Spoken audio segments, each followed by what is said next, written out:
आपका हमारे YouTube channel GK with me में।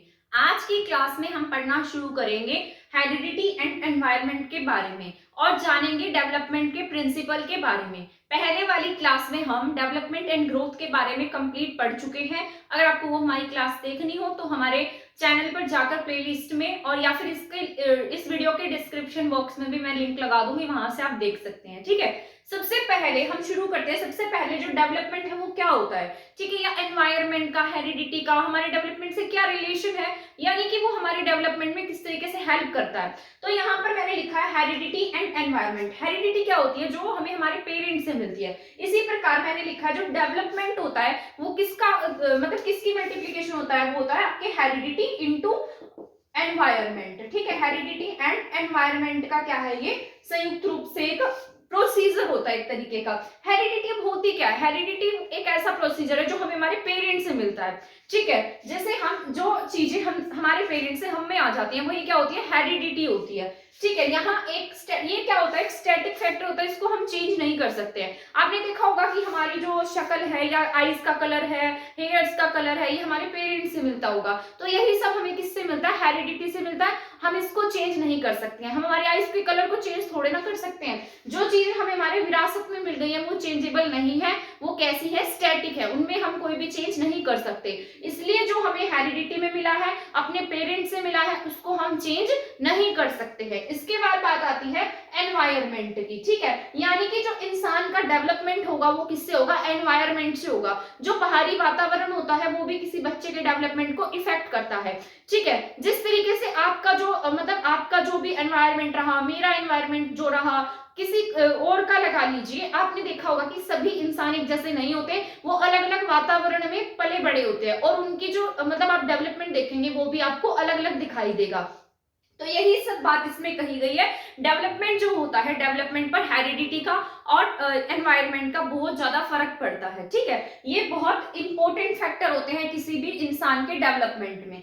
इसके बाद एनवायरनमेंट से हमें जो एनवायरनमेंट होता है वो कैसा होता है, डायनामिक होता है, यानी कि चेंजेबल होता है, परिवर्तनशील है। इसको तो हम चेंज कर सकते हैं। अब हम हमारे एनवायरनमेंट को चाहे तो चेंज कर सकते हैं, है ना। हम कहीं और जाकर रहने लग जाएंगे तो उस चीज का हम पर क्या पड़ने लग जाएगा, प्रभाव पड़ने लग जाता है। तो ये क्या है, एनवायरनमेंट एक डायनामिक प्रोसीजर होता है, यानी कि परिवर्तनशील है, क्या, एनवायरनमेंट। ठीक है, तो एनवायरनमेंट कैसा है, चेंजेबल है, परिवर्तनशील है, परंतु हेरिडिटी को हम चेंज नहीं कर सकते। हेरिडिटी हमें हमारे पेरेंट्स से मिलती है, इसको हम चाहकर भी चेंज नहीं कर सकते। एक स्टैटिक फैक्टर होता है और एनवायरनमेंट डायनामिक फैक्टर होता है, परिवर्तनशील है, इसको हम बदल सकते हैं। इसके बाद बात करते हैं हेरिडिटी थ्योरी की। तो हेरिडिटी थ्योरी जो है वो किसने दी थी, मेंडल ने दी थी। ठीक है, मेंडल ने, किसने दी है, मेंडल ने क्या दिया है, हेरिडिटी की थ्योरी दी थी। ठीक है, अब नंबर ऑफ क्रोमोसोम्स कितने होते हैं, 46 होते हैं। इसको पेयर में पूछेगा तो आप 23 पेयर्स टिक करेंगे। ठीक है, 23rd पेयर डिसाइड करता है किसी भी चाइल्ड के जेंडर को। ठीक है,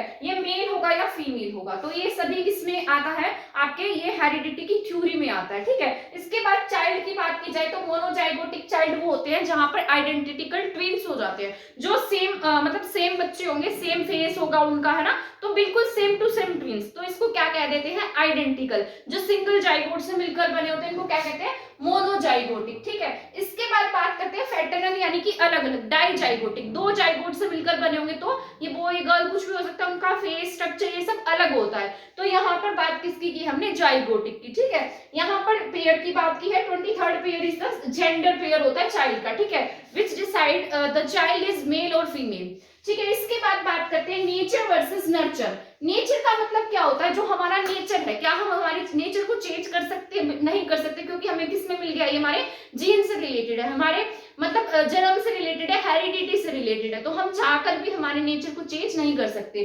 पर अगर हम क्या, नर्चर होता है एनवायरनमेंट। अगर एनवायरनमेंट को बदल देते हैं तो कहीं ना कहीं थोड़ा बहुत हमारे नेचर में डिफरेंस आ सकता है। अब आपने जब आप छोटे होंगे तो आपने एक स्टोरी पढ़ी होगी जिसमें एक पैरेट की स्टोरी बताई गई थी। उस पैरेट की स्टोरी में ये था कि एक बार क्या हुआ, तूफान आ गया और तूफान आने से वो जो पैरेट के दो बच्चे थे, दोनों उड़कर अलग अलग जगह पर जा गिरे। एक तो ऋषि की कुटिया पर जा गिरा और एक चोरों के घर में जा गिरा, यानी कि चोरों का जो भी एनवायरनमेंट था वहां पर गिरा। ठीक है, तो जैसे दोनों बड़े हुए तो दोनों का जो बिहेवियर था वो बिल्कुल अपोजिट था, एक दूसरे से बिल्कुल अलग था, क्योंकि वो अलग अलग किस में बड़े हुए थे, एनवायरनमेंट में में पले बड़े थे। तो इसलिए मैं आपको बता रही हूँ कि जो नेचर है ना उसको चेंज कर सकते हैं, अगर एनवायरनमेंट को चेंज कर दिया जाए तो कुछ हद तक चेंज हो जाएगा ये। जिस तरीके से फिर वो क्या हुआ उस स्टोरी में, जिस तरीके से वहां पर एक ऋषि जा रहा था तो उसने वो पहले तो उससे मिला, वो जो चोरों वाला पैरेट था, तो उसने उसको ऋषि को गालियां दी, उसका सत्कार नहीं किया, मतलब उसके बहुत बुरा तरीके से बिहेव किया। पर वो जब आगे गया तो उससे मिला जो ऋषि की कुटिया में रहता था, तो वहां पर उसने देखा कि उसका व्यवहार जो बहुत अच्छा था, उसने उसकी रिस्पेक्ट की, उसे बैठाया।